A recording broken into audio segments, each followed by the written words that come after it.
Perkenalkan, nama saya Rafael Bernard Maja dari kelas 12 MIPA 8 absen 28. Akan mempresentasikan krisis moneter, politik, hukum, dan kepercayaan.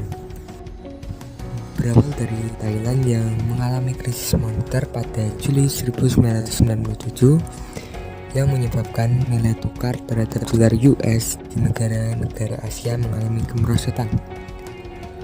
Rupiah yang berada pada posisi nilai tukar 2.500 per US dollar terus mengalami kemerosotan. Kondisi ini berdampak pada jatuhnya bursa saham Jakarta, bangkrutnya perusahaan-perusahaan besar di Indonesia yang menyebabkan terjadinya pemutusan hubungan kerja secara besar-besaran. Langkah yang diambil Soeharto.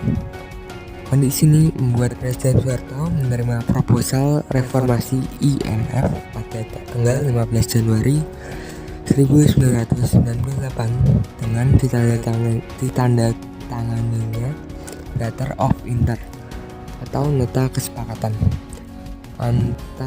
antara Presiden Soeharto dan Direktur Pelaksanaan IMF Michael Chamdeus. Namun kemudian Presiden Soeharto menyatakan bahwa paket IMF yang ditandatanganinya membawa Indonesia pada sistem ekonomi liberal. Hal ini menyiratkan bahwa pemerintahan Indonesia tidak akan melaksanakan perjanjian IMF yang berisi 50 butir kesepakatan tersebut.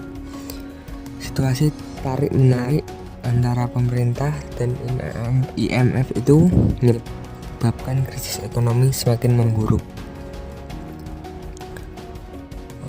Dampak dari munculnya krisis tersebut adalah munculnya anti-Cina. Kondisi semakin memburuk. Orang keturunan Cina yang saat itu mendominasi perekonomian menjadi pelampiasan kekesalan masyarakat. Terjadi pembantaian, pemerkosaan, penyiksaan, dan penjarahan toko milik keturunan Cina.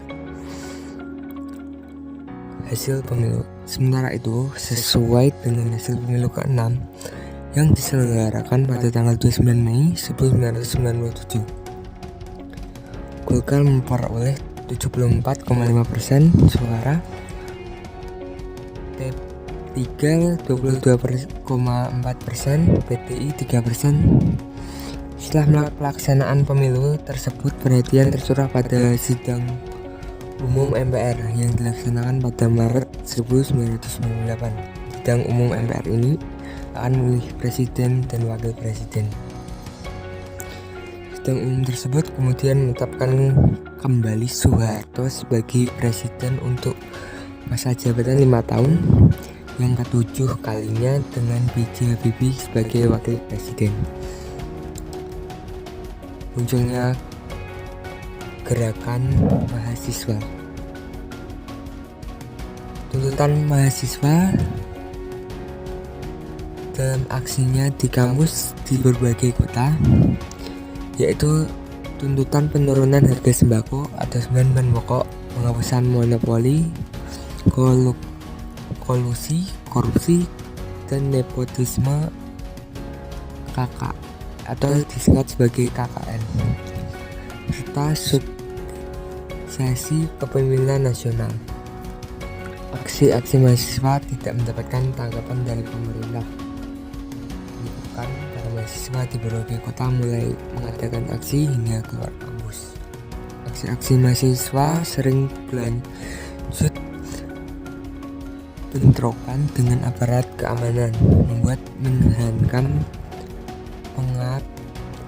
pengap Jenderal Wiranto mencoba meredamnya dengan menawarkan dialog.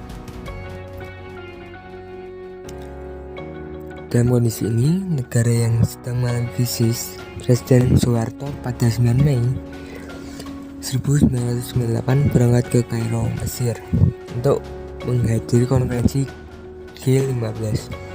Dalam pesawat menjelang keberangkatan, Presiden Soeharto meminta masyarakat tenang dan memahami kenaikan BBM. Selain itu, ia menyerukan kepada lawan politiknya bahwa pasukan keamanan akan menangani dengan tegas Setiap gangguan yang muncul, meskipun demikian, kerusuhan tetap tidak dapat dipadamkan. Dalam gelombang protes dari berbagai kalangan komponen masyarakat terus berlangsung. Sekian presentasi yang dapat saya sampaikan. Terima kasih atas perhatiannya. Maaf jika ada salah kata. Sekian dan terima kasih.